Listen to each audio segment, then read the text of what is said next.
ನಮಸ್ತೆ ವೀಕ್ಷಕರೇ, ನೀವು ನೋಡ್ತಾ ಇದ್ದೀರಾ ನಾನೇ ರಾಣಿ ಕಾರ್ಯಕ್ರಮಕ್ಕೆ ಸ್ವಾಗತ. ನಾನು ಪ್ರವೀಣಿ ದಾಸ್.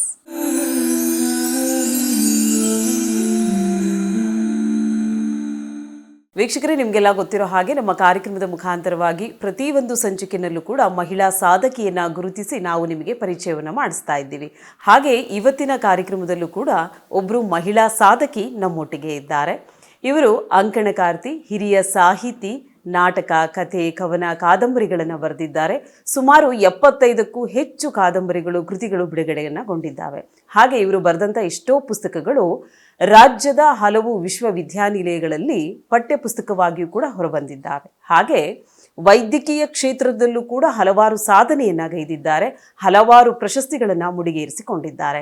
ಇವರು ಹಿರಿಯ ಸಾಹಿತಿಗಳೂ ಆಗಿದ್ದಾರೆ, ಹಾಗೆ ಸಾಮಾಜಿಕ ಹೋರಾಟಗಾರ್ತಿಯೂ ಕೂಡ ಆಗಿದ್ದಾರೆ, ಹಾಗೆ ಇವರು ವೈದ್ಯರು ಕೂಡ. ಇವತ್ತಿನ ಕಾರ್ಯಕ್ರಮದಲ್ಲಿ ನಾನೇ ರಾಣಿಯಾಗಿ ನಮ್ಮ ಕಾರ್ಯಕ್ರಮದಲ್ಲಿ ಪಾಲ್ಗೊಳ್ಳುತ್ತಾ ಇದ್ದಾರೆ ಡಾಕ್ಟರ್ ವಸುಂಧರಾ ಭೂಪತಿಯವರು. ಸೊ ಮೊದಲನೇದಾಗಿ ಅವರನ್ನು ನಮ್ಮ ಕಾರ್ಯಕ್ರಮಕ್ಕೆ ಬರಮಾಡ್ಕೊಳ್ಳೋಣ. ಮೇಡಮ್ ನಮಸ್ತೆ, ಕಾರ್ಯಕ್ರಮಕ್ಕೆ ಸ್ವಾಗತ. ನಮಸ್ಕಾರ. ಮೊದಲನೇದಾಗಿ ನಿಮಗೆ ಅಭಿನಂದನೆಗಳು. ಹಲವಾರು ಕ್ಷೇತ್ರದಲ್ಲಿ ತಮ್ಮನ್ನು ತಾವು ಗುರುತಿಸ್ಕೊಂಡಿದ್ದೀರಾ, ಅದರೊಟ್ಟಿಗೆ ಸಾಮಾಜಿಕ ಹೋರಾಟಗಾರ್ತಿ ಆಗಿದ್ದೀರಾ, ಹಾಗೆ ವೈದ್ಯಕೀಯ ಕ್ಷೇತ್ರದಲ್ಲೂ ಕೂಡ ತಮ್ಮ ಛಾಪನ್ನು ಮೂಡಿಸಿದ್ದೀರಾ. ಸೊ ಹಿಂದಿನ ಕಾಲದಲ್ಲಿ ಹೆಣ್ಣು ಮಕ್ಕಳು ಅಂದರೆ ಅವರಿಗೆ ಬೇರೆ ರೀತಿಯಾದಂಥ ಒಂದು ಸ್ಥಾನ ಇತ್ತು, ಅಡಿಗೆ ಮನೆಗೆ ಮಾತ್ರ ಸೀಮಿತವಾಗಿದ್ದಂಥ ಒಂದು ಕಾಲದಲ್ಲಿ ನೀವು ಅದರಿಂದ ಆಚೆ ಬಂದು ಇವತ್ತು ಸಾಧಕಿಯಾಗಿ ಈ ಒಂದು ಕಾರ್ಯಕ್ರಮದಲ್ಲಿ ಪಾಲ್ಗೊಳ್ಳುತ್ತಾ ಇದ್ದೀರಾ. ಎಷ್ಟೋ ಮಹಿಳೆಯರಿಗೆ ನೀವು ಒಂದು ಉದಾಹರಣೆಯಾಗಿ ನಿಂತಿದ್ದೀರಾ. ಸೊ ಮೊದಲನೇದಾಗಿ ನಿಮಗೆ ಅಭಿನಂದನೆಗಳು. ಧನ್ಯವಾದಗಳು. ಓಕೆ ಮೇಡಮ್, ಏನು ಅಂತ ಹೇಳಿದ್ರೆ, ಸೊ ಮುಂಚಿನ ದಿನಗಳಲ್ಲಿ ನಾನು ಹೇಳಿದ ಹಾಗೆ ಒಂದು ಮಕ್ಕಳನ್ನು ಹಡಿಯುವಂಥ ಒಂದು ಯಂತ್ರವಾಗಿದ್ದರು ಒಂದು ಕಾಲದಲ್ಲಿ ಹೆಣ್ಣು ಮಕ್ಕಳು. ಸೊ ಅಂತಹ ಒಂದು ಮನಸ್ಥಿತಿ ಇದ್ದಂಥ ಕಾಲದಲ್ಲೇ ನೀವು ಇಷ್ಟೊಂದು ಸಾಧನೆಯನ್ನು ಗೈದಿದ್ದೀರಾ. ಸೊ ಈ ಸಾಧನೆಗೆ ಯಾರು ಪ್ರೇರೇಪಣೆ ಅಂತ ನೀವು ಹೇಳ್ತೀರಾ? ನನ್ನ ತಂದೆನೇ ಪ್ರೇರಣೆ. ಯಾಕೆಂದರೆ ನನ್ನ ತಂದೆ ಕೃಷಿ ವಿಜ್ಞಾನಿ ಮತ್ತು ಅವರು ಪುಸ್ತಕ ಪ್ರೇಮಿ. ಮನೆಯಲ್ಲಿ ಒಂದು ದೊಡ್ಡ ಲೈಬ್ರರಿ ಇತ್ತು. ನಾವು ಚಿಕ್ಕ ಮಕ್ಕಳಿದ್ದಾಗಲೂ ನಾವು 5 ಜನ ಮಕ್ಕಳು, ನಾನು ದೊಡ್ಡವಳು. ಸೊ ಮನೆಯಲ್ಲಿ ಭಾನುವಾರ ಬಂದರೆ ನಮಗೆ ಎಲ್ಲರನ್ನೂ ಕೂರಿಸಿ ಅವರು ಓದಿರೋ ಪುಸ್ತಕವನ್ನು, ಆ ಪುಸ್ತಕದಲ್ಲಿರುವಂಥ ವಿಷಯವನ್ನು ನಮಗೆ ಹೇಳ್ತಾ ಇದ್ರು. ಆಮೇಲೆ ನಮಗೆ ಒಂದೊಂದು ಪುಸ್ತಕ ಕೊಟ್ಬಿಟ್ಟು ಓದಿ ಅಂತ, ನಿಮ್ಗೆ ಅರ್ಥ ಆಗುತ್ತೋ ಬಿಡುತ್ತೋ. ಆಗಲೇ ಶಿವರಾಮ್ ಕಾರಂತರ ಕಾದಂಬರಿ ಕೊಟ್ಟಿದ್ರು, ಭೈರಪ್ಪನವ್ರ ಕಾದಂಬರಿ ಕೊಟ್ಟಿದ್ರು. ನಮಗೆ ಇದು ಏನಿದು ಅಂತ ಅನ್ಸೋದು. ಬಟ್ ಅವತ್ತು ಅವ್ರು ಹಾಕಿದ ಒಂದು ಬೀಜ ಏನಿದೆ, ನಾನಿವತ್ತು ಇಷ್ಟು ಸಾಧನೆಗೆ ಅದು ಕಾರಣ ಆಗಿದ್ದು. ಸೊ ಮನೆಯಲ್ಲೇ ಅಂಥದ್ದೊಂದು ವಾತಾವರಣ. ಆಮೇಲೆ ಪತ್ರಿಕೆಗಳು ಬರ್ತಿತ್ತು, 2 ಮಾಸಪತ್ರಿಕೆಗಳು, ವಾರಪತ್ರಿಕೆಗಳು, ಮನೇಲಿ ಯಾವಾಗಲೂ ಪತ್ರಿಕೆಗಳಿರೋದು. ಸೊ ಓದಿ, ನೀವು ದಿನಪತ್ರಿಕೆ ಓದಿ, ಯಾವ ವಿಷಯ ಓದಿದ್ರಿ, ಅದರಲ್ಲಿ ಏನು ತಿಳ್ಕೊಂಡಿದ್ದೀರಾ, ಅದೆಲ್ಲ ಕೇಳೋರು ನಮಗೆ. ಆಮೇಲೆ ನನ್ನ ತಮ್ಮಂದ್ರಿಗೆ ಆಟ ಆಡೋಕ್ಕೆ ಬಿಡಲ್ಲ ನಮ್ಮಪ್ಪ, ಹಿಂಗೆ ಕೂರಿಸ್ಬಿಟ್ಟೆಲ್ಲ ಇದು ಮಾಡ್ತಾರೆ ಭಾನುವಾರ ಬಂದರೆ ಅಂತ. ಬಟ್ ಆಮೇಲೆ ನಮ್ಗೆ ಅರ್ಥ ಆಗ್ತಾ ಹೋಯ್ತು ಯಾಕೆ ನಮ್ಮ ತಂದೆ ಅಷ್ಟೊಂದು ನಮಗೆಲ್ಲ ಅಂದರೆ ಒಂದು ವಿಶ್ವದ ವಿದ್ಯಮಾನಗಳ ಅರಿವಿರಬೇಕು ಅಂತ ಅವರು. ಅಂದರೆ ಕಾಲೇಜ್ಗೆ ಹೋದ ಮೇಲಲ್ಲ, ಕಾಲೇಜ್ಗೆ ಹೋಗುವ ಮುಂಚೆನೇ ಅಂಥದ್ದೊಂದು ಆಲೋಚನೆಗಳು ನಮ್ಮಲ್ಲಿದ್ದರೆ ಮುಂದೆ ನಮ್ಮ ವ್ಯಕ್ತಿತ್ವದ ಬೆಳವಣಿಗೆಗೆ ಎಲ್ಲವೂ ಸಹಾಯಕ ಆಗುತ್ತೆ. ಬರೀ ಪಠ್ಯದ ಓದು ಮಾತ್ರ ಅಲ್ಲ ಅಂತ ಹೇಳಿ ಆಗಲೇ ನಮ್ಮ ತಂದೆ ಅದು ಹೇಳ್ಕೊಟ್ರು. ಆ ನಂತರದಲ್ಲಿ ನನಗೆ ಹೈಸ್ಕೂಲ್ನಲ್ಲಿ ನನಗೆ ಕನ್ನಡ ಶಿಕ್ಷಕಿಯಾಗಿ ಸಿಕ್ಕವರು ಶಾಂತರಸರು, ಹಿರಿಯ ಸಾಹಿತಿ ಶಾಂತರಸರು. ಹೈದರಾಬಾದ್ ಕರ್ನಾಟಕ ಭಾಗದಲ್ಲಿ ಬಹುದೊಡ್ಡ ಹೆಸರು ಶಾಂತರಸರದ್ದು. ಗಜಲ್ಗಳಿಗೆ ಇವತ್ತು ಕೂಡ ಅವ್ರ ಮಾದರಿ. ಅವರ ಪತ್ನಿ ಲಕ್ಷ್ಮೀದೇವಿ ಅಂತ, ಅವ್ರು ನನಗೆ ಕನ್ನಡ ಟೀಚರ್ ಆಗಿದ್ರು. ಅವ್ರು ಪಾಠ ಮಾಡೋ ರೀತಿ ಇತ್ತಲ್ಲ, ಅದು ನನಗೆ ಮನಸ್ಸಲ್ಲಿ ಕುತ್ಕೊಂಡ್ಬಿಟ್ಟಿತ್ತು. ಅಂದರೆ ಬರೀ ಅವ್ರ ಪಠ್ಯದಲ್ಲಿ ಏನಿದೆ ಅಷ್ಟು ಮಾತ್ರ ಹೇಳ್ತಿರ್ಲಿಲ್ಲ, ಅದರ ಸುತ್ತಲೂ ಇರುವಂಥ ವಿಷಯ, ಮಹಿಳೆಯರ ವಿಷಯ ಬರಲಿ ಅಥವಾ ಶೋಷಿತರ ವಿಷಯ ಬರಲಿ, ಯಾವುದೇ ವಿಚಾರ ಬರಲಿ, ಅದಕ್ಕೆ ಸಂಬಂಧಪಟ್ಟಂಥ ಇತರ ವಿಷಯಗಳನ್ನು ಕೂಡ ನಮಗೆ ಹೇಳಿ, ನಮಗೆ ಇನ್ನೂ ಓದಬೇಕು, ನಾವು ಪುಸ್ತಕಗಳನ್ನು ಓದಿದರೆ ನಮ್ಮ ಜ್ಞಾನ ವೃದ್ಧಿಗೆ ಸಹಾಯಕ ಆಗುತ್ತೆ ಅಂತ ಹೇಳಿ ಅವರು ಕೂಡ ನನಗೆ ಮಾದರಿಯಾಗಿದ್ದರು. ಸೊ ಹಾಗಾಗಿ ಬಾಲ್ಯದಿಂದಲೇ ಇಂಥದ್ದೊಂದು ಅಭ್ಯಾಸ ಮತ್ತು ಹವ್ಯಾಸ ಶುರುವಾಯಿತು ಅಂತ ಹೇಳ್ಬೋದು. ಓಕೆ, ಇನ್ನು ನೀವು ಮೊದಲನೇದಾಗಿ ಬರವಣಿಗೆ ಅಂತ ಶುರು ಮಾಡಿದ್ದು ನಿಮಗೆ ನೆನಪಿದೆಯಾ ಯಾವುದು ಅಂತ ಹೇಳಿ? ಹೌದು, ಕಾಲೇಜ್ನಲ್ಲಿದ್ದಾಗ ಸ್ಮರಣ ಸಂಚಿಕೆಗೆ ನಾನು ಅಂದರೆ ಆಯುರ್ವೇದ ಪದವಿ ಕಲಿತಾ ಇರುವಾಗ 2ನೇ ವರ್ಷ ಅನಿಸುತ್ತೆ ಅಥವಾ 1ನೇ ವರ್ಷ, ನನಗೆ ನೆನಪಿಲ್ಲ, ಸ್ಮರಣ ಸಂಚಿಕೆಗೆ ಒಂದು ಕವಿತೆ ಬರೆದಿದ್ದೆ. ಆ ಕವಿತೆ ನಮ್ಮ ಕಾಲೇಜ್ ಡೇಗೆ ಬಂದಂಥ ಗೆಸ್ಟು ಅದನ್ನೇ ಓದ್ಬಿಟ್ಟು ಅವರ ಭಾಷಣವನ್ನು ಆರಂಭಿಸಿದ್ರು. ಆಗ ನನಗೆ ನಾನು ಬರೆಯೋದು ಇಷ್ಟ ಆಗುತ್ತೆ, ಜನರಿಗೆ ಬರಿಬೇಕು, ಬರವಣಿಗೆಯಲ್ಲಿ ಏನೋ ಇದೆ ಅಂತ ಆಗ ನನಗೆ ಮೊಟ್ಟ ಮೊದಲು ಅನಿಸಿದ್ದು. ಆ ನಂತರ ಓದು, ನಿಮ್ಗೆ ಗೊತ್ತು ಮೆಡಿಕಲಲ್ಲಿ ಎಷ್ಟೊಂದು ಇದು ಇರುತ್ತೆ ಅಂತ. ಆ ನಂತರದಲ್ಲಿ ಅಷ್ಟು ಯೋಚನೆಗಳು ಬಂದರೂ ಕೂಡ ಬರೆಯೋದಕ್ಕಾಗಿರಲಿಲ್ಲ. ಮೊಟ್ಟ ಮೊದಲ ಮಗು ಹೆರಿಗೆ ಆದಾಗ, ನನ್ನ ಮಗ ಹುಟ್ಟಿದಾಗ ಬಾಣಂತಿ ಇರುವಾಗ 1.5 ತಿಂಗಳಷ್ಟೇ ನಾನು ರೆಸ್ಟ್ ತಗೊಂಡಿದ್ದು. ಆಗ್ಲೂ ಪೇಷಂಟ್ ಬರೋರು ಮನೆ ಹತ್ರ, ಆದರೆ ನಾನು ಅದನ್ನ ಅವಾಯ್ಡ್ ಮಾಡಿ 1.5 ತಿಂಗಳು ಆ ಟೈಮಲ್ಲಿ ಮೊದಲ ಕಥೆ ಬರೆದೆ, ಪ್ರೀತಿ ಅಂತ ಒಂದು ಕಥೆ ಬರೆದೆ. ಆಮೇಲೆ ಒಂದು ಲೇಖನ ಕೂಡ ಬರೆದೆ, ಆರೋಗ್ಯ ಲೇಖನ. ಅಲ್ಲಿಂದ ಶುರುವಾಗಿದ್ದು ಮತ್ತೆ ನಾನು ಹಿಂದಿರುಗಿ ನೋಡ್ಲಿಲ್ಲ, ಇಷ್ಟು ದೂರ ಬರೋದಕ್ಕಾಯ್ತು. ಓಕೆ, ಈಗ ನೀವು ಸುಮಾರು ಕಥೆ, ಕಾದಂಬರಿ, ನಾಟಕಗಳನ್ನೆಲ್ಲ ಬರೆದಿದ್ದೀರಾ, ಹಾಗೆ ಪಠ್ಯ ಪುಸ್ತಕಗಳಾಗಿಯೂ ಕೂಡ ಅದು ಹೊರ ಬಂದಿದೆ. ಸೊ ಇದು ಒಂದು ಮಾಡಬೇಕು ಅಂತ ಹೇಳಿದ್ರೆ ಮನೆಯಲ್ಲಿ ಒಂದು ಸಪೋರ್ಟಿವ್ ಆಗಿ ಇರಲೇಬೇಕಾಗತ್ತೆ. ಸೊ ನಿಮ್ಮ ಮನೆಯವರ ನೆನೆಸ್ಕೊಳ್ಳೋದಾದ್ರೆ ಅವ್ರು ಎಷ್ಟು ನಿಮಗೆ ಸಪೋರ್ಟಿವ್ ಆಗಿದ್ರು? ಹೌದು, ನನಗೆ ನನ್ನ ತಂದೆ ಹೇಗೆ ನನ್ನ ಬೆಳವಣಿಗೆಗೆ ಕಾರಣರಾದ್ರು, ನನ್ನ ಸಂಗಾತಿ ಭೂಪತಿಯವರು ಕೂಡ ಅಷ್ಟೇ. ಆಮೇಲೆ ನಮ್ಮದು ಆಯ್ಕೆ ಮದುವೆ ಆಗಿತ್ತು, ನಾವಿಬ್ಬರು ಇಷ್ಟಪಟ್ಟು ಮದುವೆ ಆಗಿದ್ದು. ಆಗಿನ ಕಾಲದಲ್ಲೇ ಅಂತರ್ಜಾತಿ ವಿವಾಹ ನಮ್ಮದು. ನಾವು ಬರೀ 101 ರೂಪಾಯಿ ಖರ್ಚು ಮಾಡಿದ್ದು ಮದುವೆಗೆ. ಆ MLA ಅವ್ರು ಮತ್ತೆ ಶಾಸಕರಾಗಿದ್ದರು, ರಾಮಕೃಷ್ಣ ಹೆಗ್ಡೆ ಅವರ ಪೀರಿಯಡಲ್ಲಿ 26ನೇ ವಯಸ್ಸಿಗೆ ಅವರು ವಿಧಾನಸಭೆಯನ್ನು ಪ್ರವೇಶಿಸಿದ್ದು. ಸೊ ಅವರ ಆಲೋಚನೆಗಳು ಕೂಡ, ಅವರು ಪುಸ್ತಕ ಪ್ರೇಮಿ, ತುಂಬ ಪುಸ್ತಕಗಳನ್ನ ಓದೋರು, ನಾವಿಬ್ಬರು ಡಿಸ್ಕಸ್ ಮಾಡೋದು ಎಲ್ಲ ಇತ್ತು. ಸೊ ಆಗ ನನಗನ್ಸಿದ್ದು, ನಾವು ಅಂದರೆ ಈ ಅರೇಂಜ್ಡ್ ಮ್ಯಾರೇಜಸ್ಸಲ್ಲಿ ನಮ್ಮ ಮದುವೆ ಆಗಿ ಎಲ್ಲೋ ಸಿಕ್ಕೊಂಡು, ಯಾಕೆಂದರೆ ಹಲವಾರು ಒಂಥರ ದಂಪತಿಗಳ ಇದನ್ನು ನೋಡಿದ್ದೆ ನಾನು, ದಾಂಪತ್ಯ ಸರಿ ಇಲ್ಲದೆ ಇರೋದು, ಜೊತೆಗೆ ಮಕ್ಕಳು ಸರಿ ಎಲ್ಲರೂ ನನ್ನ ಜೊತೆಗೆ. ಆಮೇಲೆ ನಮ್ಮ ಅತ್ತೆನೂ ಇಲ್ಲಿ ನೆನೆಸ್ಕೊಳ್ಳೇಬೇಕು, ಯಾಕೆಂದ್ರೆ ಮನೆಯಲ್ಲಿ ನಿಮ್ಗೆ ಗೊತ್ತು ಮಹಿಳೆಯರಿಗೆ ಜವಾಬ್ದಾರಿ ನಮಗೆ ಜಾಸ್ತಿ. ಸೊ ಕ್ಲಿನಿಕ್ಕು, ಮನೆ ಕೆಲಸ, ಪ್ಲಸ್ ಅಡುಗೆ, ಮಕ್ಕಳ ಜವಾಬ್ದಾರಿ, ಮತ್ತು ನಮ್ಮದು ಕೂಡ ಕುಟುಂಬ ಇತ್ತು, ನನ್ನ ಮೈದ್ನರು ಎಲ್ಲರ ಮನೇಲಿ ಒಂದು 8-10 ಜನ ಯಾವಾಗಲೂ ಇರೋದು.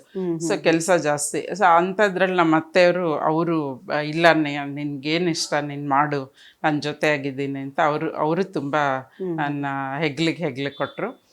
ಸೊ ಹಾಗಾಗಿ ನಾನು, ಏಕೆಂದರೆ ಕುಟುಂಬದ ಬೆಂಬಲ ಇಲ್ಲದೆ ಇದ್ರೆ ನಾವೇನೂ ಸಾಧನೆ ಮಾಡೋಕ್ಕಾಗಲ್ಲ. ಸೊ ನಮ್ಮತ್ತೆ ಮತ್ತೆ ಅನಕ್ಷರಸ್ತೆ, ಆದರೆ ಅವರ ಆಲೋಚನೆಗಳು ಎಷ್ಟು ಒಂಥರ ಅವರು ಕ್ಲಾರಿಟಿ ಇತ್ತು ಅವ್ರ ಆಲೋಚನೆಗಳಲ್ಲಂದ್ರೆ ತುಂಬ. ಆಮೇಲೆ ಮಹಿಳಾ ಪರವಾಗಿ ಆಲೋಚನೆ ಮಾಡೋರು, ಯಾರಾದ್ರೂ ಗಂಡ ಹೆಂಡತಿ ಏನೋ ಅವ್ರ ಮನೇಲಿ ಜಗಳ ಇಬ್ರು ಬಂದರೆ, ನೀನೇ ಏನೋ ಮಾಡಿರ್ತೀಯ ಅದಕ್ಕೆ ನಿನ್ನ ಹೆಂಡತಿ ಗಲಾಟೆ ಮಾಡಿದ್ದಾಳೆ ಅಂತ ಹುಡುಗನಿಗೆ ಹೇಳೋದು, ಆ ಥರದ್ದು. ಆಮೇಲೆ ತುಂಬ ಚೆನ್ನಾಗಿ ಅವರು ಸಾಮಾಜಿಕ ವ್ಯವಸ್ಥೆ ಬಗ್ಗೆನೂ, ಅಂದರೆ ಎಲ್ಲ ವಿಚಾರ ಕೇಳ್ತಿದ್ರು ಅವರು. ಅಂದರೆ ನಾವು ಮಾತಾಡೋದು ಮನೆಯಲ್ಲಿ, ನಾನು ಭೂಪತಿಯವರು ಡಿಸ್ಕಸ್ ಮಾಡೋದಿರ್ಬೋದು, ಮನೆಗೆ ಯಾರೇ ಬಂದರೂ ನಾವು ಮಾತಾಡೋದಿರ್ಬೋದು, ಅವರು ಕೂಡ ಎಲ್ಲವನ್ನ ಅದು ಕೇಳಿಸ್ಕೊಳ್ತಾ ಇದ್ರು, ಮತ್ತು ಅದರಲ್ಲಿ ಭಾಗವಹಿಸ್ತಿದ್ರು ಕೂಡ. ಸೊ ಹಾಗೆ ಅವರು ನನಗೆ ಅತ್ತೆ ಥರ ಅಲ್ಲ, ತಾಯಿ ಥರನೇ ಇದ್ದರು. ಇತ್ತೀಚೆಗಷ್ಟೇ 2 ವರ್ಷಗಳ ಹಿಂದೆ ನಮ್ಮನ್ನು ಅಗಲಿದ್ರು. ಸೊ ತುಂಬ ಉತ್ಸಾಹಿ. ಮತ್ತು ನನ್ನ ಕ್ಲಿನಿಕ್ಕು, ನನ್ನ ಪೇಷಂಟ್ಸ್ ಬಗ್ಗೆನೂ ಫೋನ್ ಮಾಡಿದ್ರು ಅವರೇ ಉತ್ತರ ಕೊಡೋರು, ಇಷ್ಟೊತ್ತಿಗೆ ಸಿಗ್ತಾರೆ ಡಾಕ್ಟ್ರು ಹೀಗೆ ಅಂತೆಲ್ಲ. ಹಾಗೆ ಒಂಥರ ಇಡೀ ಕುಟುಂಬ ಬೆಂಬಲವಾಗಿ ನಿಂತಾಗ ಮಹಿಳೆಗೆ ನಿಜವಾಗ್ಲೂ ಸಾಧನೆ ಮಾಡೋದಕ್ಕೆ ಸಾಧ್ಯ ಆಗುತ್ತೆ. ಓಕೆ, ಇನ್ನು ಮೇಡಮ್ ಏನು ಅಂತ ಹೇಳಿದ್ರೆ, ನೀವು ವೈದ್ಯಕೀಯ ಕ್ಷೇತ್ರದಲ್ಲೂ ಕೂಡ ತಮ್ಮ ಛಾಪನ್ನು ಮೂಡಿಸಿದ್ದೀರಾ. ಅಂದರೆ ವೈದ್ಯರು ಅಂದ್ರ ತಕ್ಷಣ ನಮಗೆ 24/7 ನೆನಪಾಗುತ್ತೆ. ಸೊ ನೀವು ಟೈಮ್ ನೋಡಿಕೊಂಡು ಕೆಲಸ ಮಾಡುವಂಥವ್ರಲ್ಲ. ಸೊ ಈ ಕಡೆ ಆ ಒಂದು ಜವಾಬ್ದಾರಿನೂ ನಿಭಾಯಿಸಿದ್ರಿ, ಸಂಸಾರದ ಜವಾಬ್ದಾರಿನೂ ನಿಭಾಯಿಸಿದ್ರಿ, ಜೊತೆಗೆ ನಿಮ್ಮ ಪ್ಯಾಷನ್ ಏನಿತ್ತು ಅದನ್ನು ಕೂಡ ಕಂಟಿನ್ಯೂ ಮಾಡ್ಕೊಂಡು ಹೋದ್ರಿ. ಈ ಟೈಮ್ ಮ್ಯಾನೇಜ್ಮೆಂಟ್ ಅಂತ ಹೇಳೋದಾದ್ರೆ ಹೇಗೆ ಅದನ್ನು ನಿಭಾಯಿಸಿದ್ರಿ ಅಂತ? ನಾವು ಪ್ರಯಾರಿಟಿ ಮೇಲೆ ನೀವು ನೋಡಿ, ಒಂದು ಪಟ್ಟಿ ಹಾಕ್ಕೊಂಡ್ಬಿಟ್ರೆ ನಮ್ದು ಏನು ಕೆಲಸ, ಈಗ ಮನೆಯದು ನಾವು ಅಡುಗೆನೂ ನಾವು ತಪ್ಪಿಸ್ಕೊಳಕ್ಕಾಗಲ್ಲ, ಮಾಡಲೇಬೇಕು. ಆಮೇಲೆ ನಮ್ಮ ಕುಟುಂಬದ್ದು ನಾವು ಅಂದರೆ ಮನೆಯ ಅಡುಗೆ ಅಥವಾ ಮನೆಯ ಆಹಾರ, ಅದ್ರ ಸೇವನೆಯಿಂದ ನಮ್ಮ ಕುಟುಂಬನೇ ಆರೋಗ್ಯವಾಗಿರುತ್ತೆ. ನಾವು ಕುಟುಂಬಕ್ಕಾಗಿ ಮಾಡುವಂಥ ಕೆಲಸ, ಸೊ ಅದನ್ನು ತಪ್ಪಿಸ್ಕೊಳಕ್ಕಾಗಲ್ಲ. ಮತ್ತು ಜೊತೆಗೆ ಕ್ಲಿನಿಕ್ ಜವಾಬ್ದಾರಿ ಪ್ಲಸ್ ಸಾಮಾಜಿಕ ಹೋರಾಟ ಎಲ್ಲವೂ ಇರುತ್ತೆ. ಸೊ ಪ್ರಯಾರಿಟಿ ಮೇಲೆ ಯಾವುದು ಆದ್ಯತೆ. ಈಗ ಒಂದು ಪೇಷಂಟ್ಸ್ಗೆ ಅದಕ್ಕೆ ನಾನು ಅಪಾಯಿಂಟ್ಮೆಂಟ್ ಮೇಲೆ ನೋಡೋದು, ಯಾಕೆಂದ್ರೆ ಬಂದು ಅವ್ರು ಕಾಯಿಸಿ ನಮಗಾಗಿ ಅವ್ರು ಕಾದು ಅವರ ಟೈಮ್ ವೇಸ್ಟ್ ಆಗೋದು ಇವೆಲ್ಲ ಬೇಡ ಅಂಥೇಳಿ ನಾನು ಅಪಾಯಿಂಟ್ಮೆಂಟ್ ಮೇಲೆ ಪೇಷಂಟ್ನ ನೋಡೋದು. ಸೊ ಹಾಗಾಗಿ ಅದನ್ನು ನಾನು ಸರಿಪಡಿಸ್ಕೊಂಡು ಎಲ್ಲಾದರೂ ಹೊರಗಡೆ ಹೋಗೋದಿದ್ರೆ ಅವತ್ತು ಅಪಾಯಿಂಟ್ಮೆಂಟ್ ಕೊಡೋದೇ ಇಲ್ಲ. ಅಥವಾ ಬೇರೆ ಬೇರೆ ಸಂಘಟನೆಗಳ ಕೆಲಸ ಇರಲಿ, ಮತ್ತು ಅಲ್ಲೂ ಕೂಡ ನಾನು ಹೋದರೆ ಅಲ್ಲೂ ಡಾಕ್ಟರ್ ಅಂದ ಕೂಡಲೇ ಇದ್ದೇ ಇರುತ್ತೆ. ಹೌದು ಹೌದು, ಎಲ್ರಿಗೂ ಅವರವರ ನೋವುಗಳು ನೆನಪಾಗ್ತಾ ಹೋಗುತ್ತೆ, ಅಲ್ಲೂ ಇದಾಗುತ್ತೆ. ಆಮೇಲೆ ಬರವಣಿಗೆ ಕೂಡ ನಂಗೆ ಒಂದಕ್ಕೊಂದು ಪೂರಕ, ವೈದ್ಯಕೀಯ ವೃತ್ತಿ ಮತ್ತು ಬರವಣಿಗೆ ಎರಡು ಕೂಡ. ಯಾಕೆಂದರೆ ತೋರಣಗಲ್ನಲ್ಲಿ ನಾನು ಮೊದಲು ನನ್ನ ವೃತ್ತಿ ಆರಂಭಿಸಿದ್ದು. ಅಲ್ಲಿ ಗ್ರಾಮೀಣ ಭಾಗ, ಅದು ಹಳ್ಳಿ ಪಾಪ.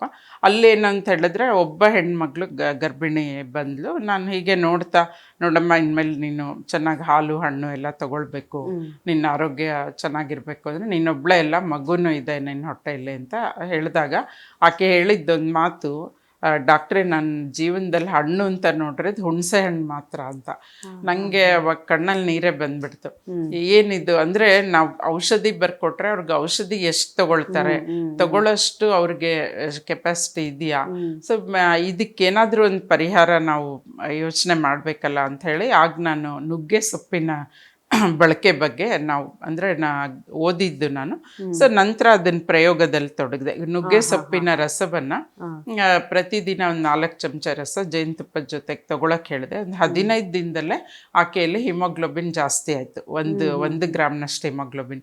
ಆಮೇಲೆ ನುಗ್ಗೆ ಸೊಪ್ಪನ್ನು ಆಹಾರದಲ್ಲಿ ಕೂಡ ಅಂದರೆ ಪಲ್ಯ, ಸಾಂಬಾರು ಅಥವಾ ಚಟ್ನಿ ಯಾವುದೇ ರೂಪದಲ್ಲೂ ಬಳಸ್ಬೋದು. ಸೊ ಅದನ್ನೆಲ್ಲ ಹೇಳಿ ಆ ತರಹ ಜನರಿಗೆ ಅಂದರೆ ಓದೋದಕ್ಕೆ ಅವ್ರಿಗೆ ಒಂಥರ ಕುತೂಹಲ ಮೂಡಬೇಕು. ಯಾವುದೇ ಲೇಖನ ಆಗಲಿ ಕೈಗೆತ್ಕೊಂಡಿದ್ದಾರೆ ಅಂದರೆ, ಯಾರೇ ಆಗಲಿ ನಮ್ಗೊಂದು ಸಮಯ ಕೊಡ್ತಾರೆ, ನಮ್ಮ ಪುಸ್ತಕ ತಗೊಂಡು ಓದ್ತಾರೆ ಅಂದರೆ ಅವ್ರಿಗೆ ಪ್ರಯೋಜನ ಆಗಬೇಕು, ಮನಸ್ಸಿಗೆ, ಬುದ್ಧಿಗೆ, ಅವರ ದೇಹದ ಆರೋಗ್ಯಕ್ಕೆ. ಹೀಗೆ ಈ ಎಲ್ಲ ವಿಚಾರಗಳನ್ನು ಇಟ್ಕೊಂಡು ನಾನು ಬರವಣಿಗೆಯನ್ನು ನನ್ನದೇ ಆದ ಶೈಲಿಯನ್ನ ನಾನು ರೂಢಿಸ್ಕೊಂಡು ಹಾಗೆ ಬರೀತಾ. ಅಂದ್ರೆ ನೀವು ಒಂದು ಮ್ಯಾಗಝೈನ್ಗೆ ಸಂಪಾದಕಿ ಕೂಡ ಆಗಿದ್ದೀರಾ. ಸೊ ಅದು ವೈದ್ಯ ಲೋಕದ ಅಂದ್ರೆ ವೈದ್ಯಕೀಯಕ್ಕೆ ಸಂಬಂಧಪಟ್ಟಂತ ವಿಚಾರಗಳನ್ನ ಆ ಒಂದು ಇದರಲ್ಲಿ ಮಾಸಪತ್ರಿಕೆಗೆ ಸಂಪಾದಕಿಯಾಗಿ ಕೂಡ ನೀವು ಕೆಲಸವನ್ನು ನಿರ್ವಹಿಸ್ತಿದ್ದೀರಾ.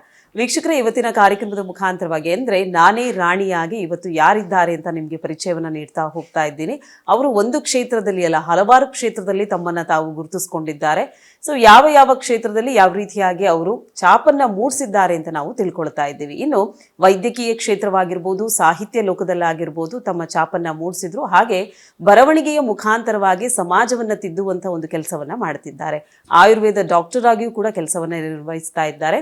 30 ವರ್ಷಗಳಿಗಿಂತ ಹೆಚ್ಚು ಒಂದು ಸರ್ವಿಸ್ ಅನ್ನ ಕೊಟ್ಟಿದ್ದಾರೆ ವೈದ್ಯಕೀಯ ಕ್ಷೇತ್ರದಲ್ಲಿ.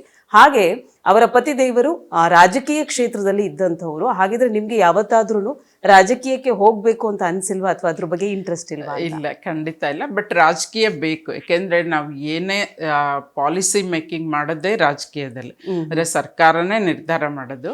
ರಾಜಕೀಯ ಬಿಟ್ಟು ಯಾರ ಬದುಕು ಇಲ್ಲ. ಯಾಕೆಂದ್ರೆ ನಾವು ಮತ ಹಾಕುವಾಗ ನಮ್ಮ ಒಂದು ಮತವೇ ನಾವು ಅವ್ರನ್ನ ಗೆಲ್ಸಿ ಅವ್ರನ್ನ ಇದಕ್ಕೋ ಪಾರ್ಲಿಮೆಂಟ್ಗೋ ವಿಧಾನಸೌಧಕ್ಕೋ ಕಳಿಸೋದಕ್ಕೆ ಸಾಧ್ಯ.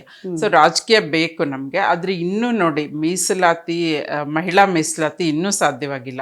ಎಷ್ಟು ವರ್ಷಗಳ ಹೋರಾಟ ನಮ್ದು, ಇನ್ನೂ ಕೂಡ ಅದು ಕನ್ನಡಿಯ ಗಂಟೆ ಆಗಿದೆ. ಬಹುಶಃ ಮಹಿಳಾ ಮೀಸಲಾತಿ ಬಂದ್ರೆ ನಮ್ಮಂಥವ್ರು ಆಲೋಚನೆ ಮಾಡಬಹುದು, ರಾಜಕೀಯಕ್ಕೆ ಹೋಗಬಹುದಾ, ಮತ್ತು ಬೇರೆ ಮಹಿಳೆಯರು ಕೂಡ ಬರೋದಕ್ಕೆ ಸಾಧ್ಯ ಆಗುತ್ತೆ. ಯಾಕೆಂದರೆ ಯಾವುದೇ ಪಕ್ಷ ನೋಡಿ, ಚುನಾವಣೆ ಬಂದಾಗ ಎಷ್ಟು ಜನ ಮಹಿಳೆಯರಿಗೆ ಟಿಕೆಟ್ ಕೊಡ್ತಾರೆ ನೀವು ನೋಡಿ, ಬೆರಳೆಣ್ಣಕ್ಕೆ ಎಷ್ಟು ಮಹಿಳೆಯರು. ಇವತ್ತಿನ ಸರ್ಕಾರದಲ್ಲೂ ಎಷ್ಟು ಜನ ಇದ್ದಾರೆ, ಎಷ್ಟು ಜನ ಶಾಸಕಿಯರಿದ್ದಾರೆ, ಎಷ್ಟು ಜನ ಮಂತ್ರಿಗಳಿದ್ದಾರೆ, ಅತ್ಯಂತ ಕಡಿಮೆ. ಸೊ ಅದಕ್ಕೆ ಮಹಿಳಾ ಮೀಸಲಾತಿ ಬರಬೇಕು. ಬಂದ ನಂತರವೇ ಬದಲಾವಣೆ ಬರೋದಕ್ಕೆ ಸಾಧ್ಯ. ಏಕೆಂದರೆ ಮಹಿಳೆಯರು ಒಂದು ಉನ್ನತ ಸ್ಥಾನದಲ್ಲಿದ್ದರೆ, ಪಾಲಿಸಿ ಮೇಕಿಂಗ್ ಬಾಡಿಗಳಲ್ಲಿದ್ರೆ, ಸೊ ಮಹಿಳೆಯರಿಗೆ ಏನ್ ಬೇಕು ಆ ರೀತಿಯ ಆಲೋಚನೆ ಮಾಡೋದಕ್ಕೆ ಸಾಧ್ಯ ಆಗುತ್ತೆ. ಸೊ ಬರಬೇಕು, ಬರುತ್ತೆ ಅಂತ ಆಸೆ ಇಟ್ಕೊಂಡಿದೀವಿ. ಬಂದ್ರೆ ಮುಂದೆ ಯೋಚನೆ ಮಾಡಬೇಕು ರಾಜಕೀಯದ. ಓಕೆ ವೀಕ್ಷಕರೇ, ಇವತ್ತಿನ ಕಾರ್ಯಕ್ರಮದಲ್ಲಿ ಡಾಕ್ಟರ್ ವಸುಂಧರಾ ಭೂಪತಿಯವರು ನಮ್ಮೊಟ್ಟಿಗೆ ಇದ್ದಾರೆ. ಹಿರಿಯ ಸಾಹಿತಿಗಳು, ಅಂಕಣಕಾರ್ತಿ, ಹಾಗೆ ಸಾಮಾಜಿಕ ಹೋರಾಟಗಾರ್ತಿ, ವೈದ್ಯರು ಕೂಡ ಆಗಿ ಕಾರ್ಯವನ್ನು ನಿರ್ವಹಿಸ್ತಾ ಇದ್ದಾರೆ. ಸಮಾಜಮುಖಿ ಕೆಲಸಗಳನ್ನು ಮಾಡಿದ್ದಾರೆ. ಹಲವಾರು ಪ್ರಶಸ್ತಿಗಳನ್ನು ಮುಡಿಗೇರಿಸಿಕೊಂಡಿದ್ದಾರೆ. ನಾನು ಬ್ರೇಕ್ಗಿಂತ ಮುಂಚೆ ನಿಮಗೆ ಒಂದಷ್ಟು ವಿಚಾರಗಳನ್ನು ಅವ್ರ ಬಗ್ಗೆ ತಿಳಿಸ್ತಾ ಹೋಗಿದ್ದೆ. ಸೊ ಜಪಾನ್ನಲ್ಲಿ ಒಂದು ಕಾನ್ಫರೆನ್ಸ್ ನಡೆಯುತ್ತೆ. ಆ ಕಾನ್ಫರೆನ್ಸ್ನಲ್ಲಿ ಭಾರತದ ಒಂದು ರೆಪ್ರೆಸೆಂಟೇಟಿವ್ ಆಗಿ ಇವರು ಹೋಗಿ ನಮ್ಮ ಭಾರತದ ಹೆಸರನ್ನ ಮತ್ತಷ್ಟು ಉತ್ತುಂಗಕ್ಕೆ ಹೇರಿಸ್ತಾರೆ. ಸೊ ಅದರ ಹಿಂದಿನ ಸ್ಟೋರಿ ಏನಿದೆ ಅನ್ನೋದನ್ನ ನಾವು ತಿಳಿತಾ ಹೋಗೋಣ. ಮ್ಯಾಮ್, ಏನಿದು ಜಪಾನ್ ಸ್ಟೋರಿ ಹೇಳೋದಾದ್ರೆ? IDPD ಅಂತ ಹೇಳಿ ಒಂದು ಸಂಸ್ಥೆ, Indian doctors for piece and development ಅಂತ. ಅದು ಆ ಥರ ನಮ್ಮ ದೇಶದಲ್ಲಿ ಹಾಗೆ ಎಲ್ಲ ದೇಶಗಳಲ್ಲೂ ಆ ರೀತಿಯ ಸಂಸ್ಥೆಗಳಿದೆ. ಅಲ್ಲಿನ ವೈದ್ಯರುಗಳು ಒಟ್ಟಿಗೆ ಸೇರಿ ವಿಶ್ವಶಾಂತಿಗಾಗಿ ವೈದ್ಯರು ಅಂತ. ಅಂದರೆ ನಾವು ಬರೀ ವೈದ್ಯ ಲೋಕ ಅನ್ನೋದು ಬರೀ ವೈದ್ಯರು ಕೇವಲ ಆರೋಗ್ಯ ರಕ್ಷಣೆಗಾಗಿ ಮಾತ್ರ ಅಲ್ಲ, ಒಂಥರದ್ದು ಇಡೀ ಪ್ರಪಂಚದಲ್ಲಿ ಶಾಂತಿ ಕೂಡ ಬೇಕು. ಇವತ್ತು ಯುದ್ಧಗಳು ನಾವು ನೋಡ್ತಾ ಇದ್ದೀವಿ, ಉಕ್ರೇನ್ ಯುದ್ಧ ಇರ್ಬೋದು, ಪ್ಯಾಲೆಸ್ಟೈನ್ ಇರಾನ್ ಇರ್ಬೋದು, ಎಲ್ಲ ಕಡೆಗೂ ಒಂಥರ ಎಲ್ಲರೂ ಬಾಂಬ್ಗಳನ್ನ ತಯಾರಿಸಿ ಇಟ್ಕೊಂಬಿಟ್ಟಿದ್ದಾರೆ. ಯಾವಾಗ ಏನಾಗುತ್ತೋ, ಮುಂದಿನ ಮಹಾಯುದ್ಧ ಏನಾದ್ರು ನಡೆದ್ರೆ ಇಡೀ ಪ್ರಪಂಚನೇ ನಾಶ ಆಗುತ್ತೆ. ಸೊ ಅಂಥದ್ದೊಂದು ಆಗೋದು ಬೇಡ, ಯುದ್ಧ ಬೇಡ, ಶಾಂತಿ ಬೇಕು ನಾವು ಅಂಥೇಳಿ ಆ ರೀತಿಯಲ್ಲಿ ಒಂದು ಸಂಸ್ಥೆ. ಅಲ್ಲಿ ನಾನು ಭಾರತದಿಂದ ಹೋಗಿದ್ದು.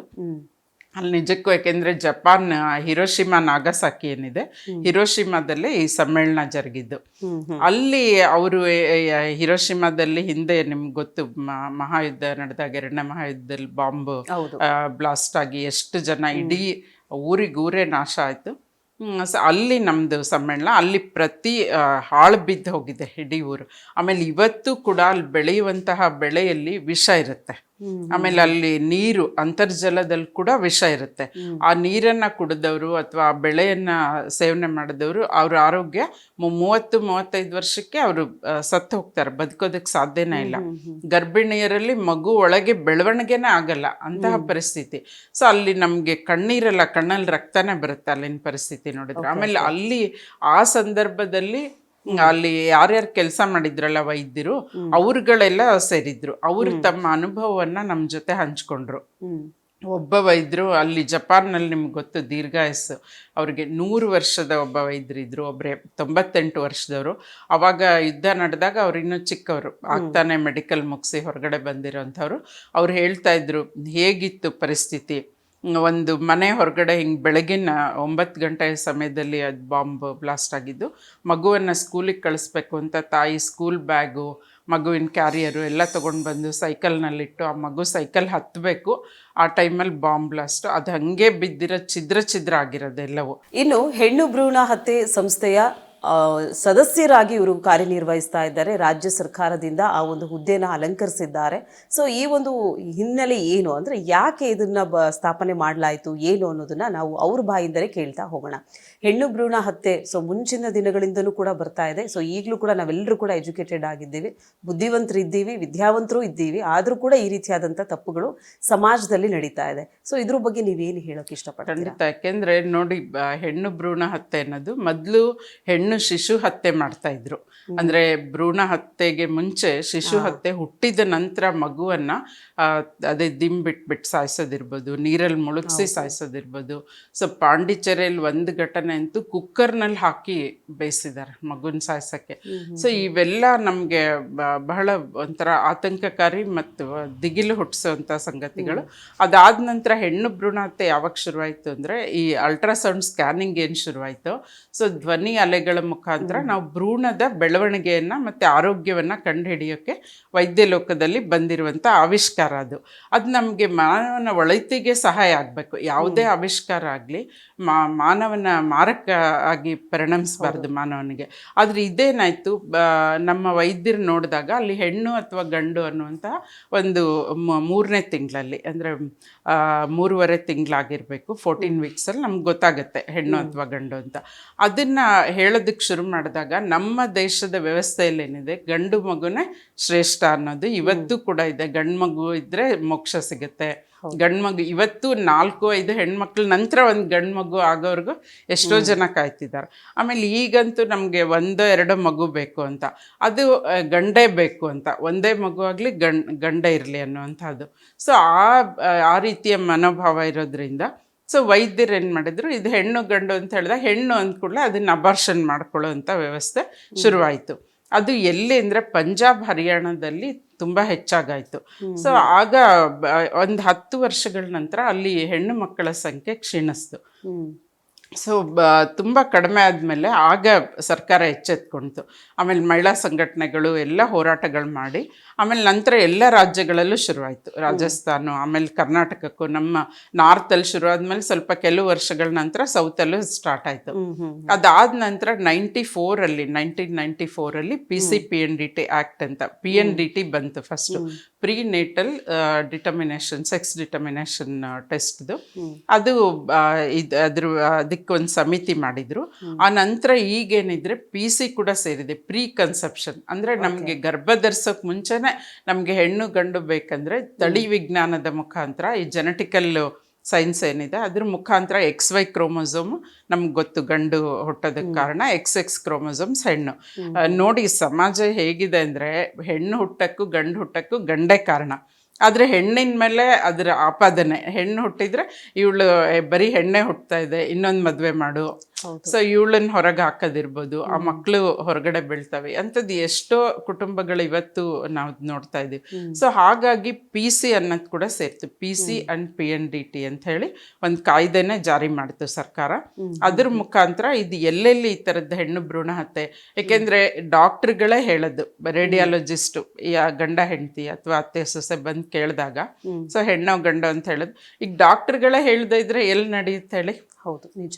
ವೀಕ್ಷಕರೇ, ಇವತ್ತಿನ ನಾನೇ ರಾಣಿಯಾಗಿ ವಸುಂಧರಾ ಭೂಪತಿಯವರು, ಡಾಕ್ಟರ್ ವಸುಂಧರಾ ಭೂಪತಿಯವರು ನಮ್ಮೊಟ್ಟಿಗೆ ಇದ್ದಾರೆ.